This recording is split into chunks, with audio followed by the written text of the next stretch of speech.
Charlie எங்கள் முதலமைச்சர் Charlie எங்கள் தலைவர் சார்லி எங்கள் தலைவர் சார்லி எங்கள் முதலமைச்சர் சார்லி எங்கள் முதலமைச்சர் சார்லி எங்கள் தலைவர் சார்லி எங்கள் தலைவர் சார்லி எங்கள் முதலமைச்சர் சார்லி எங்கள் தலைவர் சார்லி.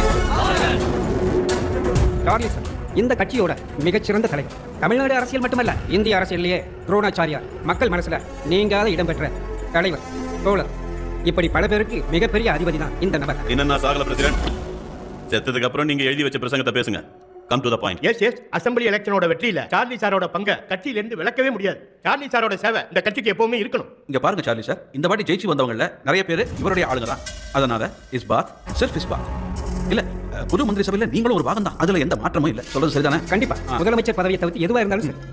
இதை தவிர்த்து அடுத்த முறை லோக்சபா எலெக்ஷன்ல நாம சார்லி சாரை எலெக்ஷன்ல ஜெயிக்க வச்சு மத்திய அமைச்சர் ஆக்கணுங்கிற பிளானும் இருக்கு. நீங்க ஒரு வார்த்தை சொன்னா. ஆமா, இல்லாத ஒரு விஷயத்துக்கு ஆசை காட்டி ஒருத்தனோட கண்ணை